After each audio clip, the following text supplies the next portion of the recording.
समाजासाठी जगायचंय का नाही तुम्हाला? आणि तुम्ही दाड्या टोप्या वाढवून मुसलमान बनून तुम्हाला असं वाटतं का की तुम्ही फक्त दाड्या टोप्या वाढवून तुम्ही जन्नतमध्ये जाल?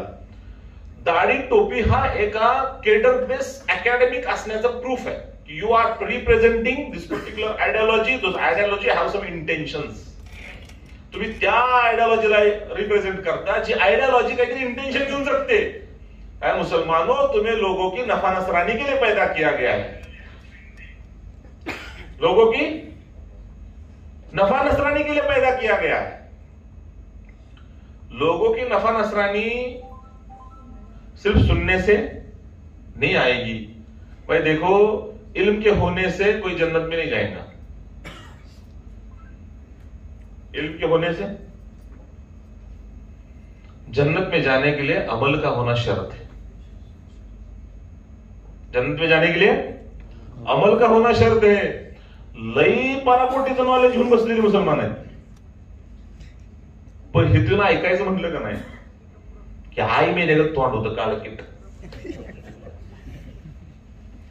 पण ह्या मुसलमानांना त्यांची चुकीची बाजू, त्यांच्या चुका समजून सांगायला गेल्या 10 वर्षांनी ऑब्झर्व करतोय. एकही मुसलमानांच्या चुकांवर बोट ठेवणार आणि त्याला परखड जागा करणार आजपर्यंत मला दिसला नाही.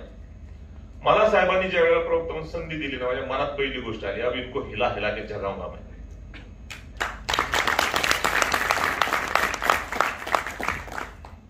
झोपलेली कौम है अपन, और हमें अल्लाह ने नफा नसरानी का जिम्मा दिया है. सोचो हम कितने नकारे हैं, कितने नालायक हैं. मजलूमों की हक की लड़ाई लड़ने के लिए मुसलमानों को अल्लाह ने पैदा किया. और देखो वक्त कि मुसलमानों, तुम आज के तारीख में इस देश के मजलूम हो. तुम दुनिया के कोनों कोनों में मजलूम हो और मजलूम हो. 53 देश मिलकर एक मासूम की जान नहीं बचा पा रहे, नहीं बचा पा रहे.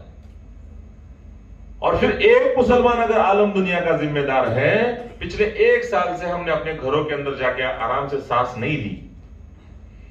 हम फक्र के साथ कहते, कई रातें हमने उम्मत की फिक्रों में गुजारी, हमने घर छोड़े. अल्लाह ने वो इज्जत और मेयार और वो जगह दी कि मैं आज सोलापुर के अंदर आके मुसलमानों से मुखातिब हो सकूं.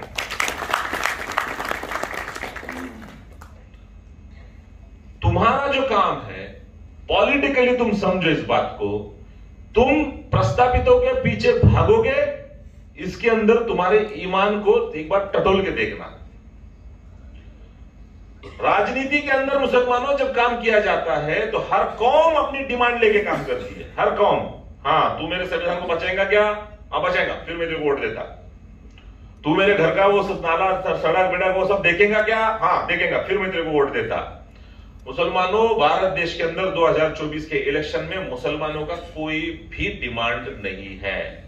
और अगर आप बैठे हुए मजमे में किसी को पता है कि मुसलमानों ने ये डिमांड की है देश के अंदर कि ये होगा तो वोटिंग करेंगे, तो नहीं करेंगे, है कुछ?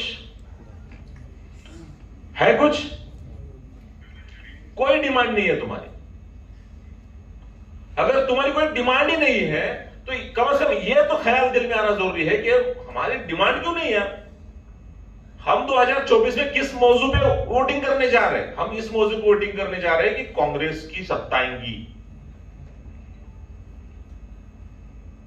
इतनी नाराजगी देश के अंदर तो 4 राज्यों में क्यों मार खाई? और जीती तो उसके खिलाफ जीती जो प्रादेशिक पक्ष है, तेलंगाना, तो उसके खिलाफ जीती. और इतना महाबलाढ्य पार्टी है, महाराष्ट्र में एक भी एमपी नहीं तुम्हारा. कितने खासदार है इनके महाराष्ट्र में? 0 खासदार है. तो तुम्हारे महाराष्ट्र के अंदर 0 खासदार है तो क्यों उसमें 2, 4, 5, 10 नहीं है? अच्छा चलो ठीक है, मैं बोलता हूं 45 देश के अंदर है, मान लिया 45 है. ट्रिपल तलाक के टाइम पे कहां थे? एनपीआर एनआरसी के टाइम पे कहां थे?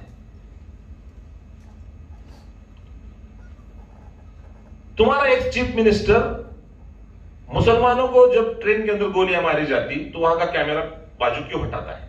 क्यों नहीं जवाब देना चाहता है? और क्यों चाहती है कांग्रेस की वो सॉफ्ट हिंदुत्व की तरफ जाए ताकि हिंदुओं के वोट मिले? क्यों नहीं हिंदू तुम्हें वोट दे रहे? 70 साल हुकूमत करने के बाद 30% प्रशासन में काम करने वाले मुसलमान को 1.5% पे लाके रखने वाली कांग्रेस, बाकी 28.5% जो हमारे लॉस किए हैं, तुमने किसको दिए? तुमने किसको दिए? हमारे 28.5 तुमने हिंदुओं को दिए, तो उनको खुश होना चाहिए। उसके बावजूद तुमको हिंदू वोट नहीं दे रहा है, और तुम ये चाहते हो कि मुसलमानों की बात ही नहीं करनी है। क्यों? तो मुसलमानों की बात करने से विकास के मुद्दे पे बात नहीं होती।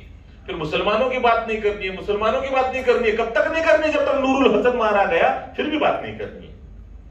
हमारी जानें चली जाएंगी, हम रास्ते पे मार खाएंगे, हमसे नहीं सो कलमे बुलवाए जाएंगे, हमारी मॉब लिंचिंग होगी। 10 साल के अंदर हमारे देश को, हमारे खूबसूरत से देश को नरक बनाया जाएगा। तुम हमारी बात नहीं करो, क्योंकि तुमको सत्ता में आना है। तो तुम सत्ता में आ भी गए ना, तो 70 साल की हुकूमत कांग्रेस ने की। 70 साल की हुकूमत के अंदर 200 से ज्यादा स्कीमें अनाउंस 200 से ज्यादा स्कीमें मुसलमानों के लिए, अल्पसंख्यकों के लिए। उसमें से 2 स्कीमें भी 100% लागू नहीं हुई जमीन पर, 2 फिर मुसलमानों को सोचना चाहिए कि हम किसी पार्टी के लिए नहीं है, हम तो इंसानियत के लिए है। हम किसके लिए है? हम पार्टी के लिए पैदा हो, लेकिन किसी पार्टी को जगाने के लिए उसका वो खासदार की जाएंगे बोले उसको अंदर भेजो, रहेगा का बेचारा खासदार की कोई तो घर नहीं उसको खुद का। पिछले 70 साल से ऐसे रह रहे बोले, लोकसभा में जीत के आते हो सरकार के बंगले में रहते। ऐसा कुछ है क्या? रोजगार हमें योजना निकाली क्या अपन ने? मुसलमानों ने नहीं निकाली। अगर हमने रोजगार हमें योजना नहीं निकाली है, हमने किसी को एमपी और खासदार और आमदार बनाने के लिए हमारी वोटिंग का इस्तेमाल नहीं करना है। लोकशाही के तंत्र के अंदर हमें अपने डिमांड पे काम करना है। अगर कुछ में डिमांड नहीं है, कोई डिमांड नहीं है मुसलमानों का, कोई बात नहीं है, कोई ऐसा उसका डिमांड नहीं है, कोई ऐसी मांग नहीं है, कोई ऐसी चाहत नहीं है उसकी कि जिसके लिए वो वोट करेगा, अगर कुछ भी नहीं है तो भी मजलूमों की लड़ाई लड़ने का हक और मजलूमों का लड़ाई लड़ने का एजेंडा है मुसलमानों तुम्हारा है, और तुम्हें उस पर अमल करना है, क्योंकि तुम्हारे अल्लाह रब्बुल इज्जत की चाह है। अल्लाह चाहता है कि तुम मजलूमों के हक की लड़ाई लड़ो। अब तुम मजलूमों के हक की लड़ाई लड़ोगे तो मुझे बताओ, कांग्रेस मजलूम है क्या? कांग्रेस मजलूम है? राष्ट्रवादी मजलूम है? बीजेपी? तो मजलूमों की पार्टी कौन सी है अभी? तो मैं दावे के साथ कहता हूं, मजलूमों का रिप्रेजेंट अगर कोई है तो वंचित बहुजन आघाड़ी है।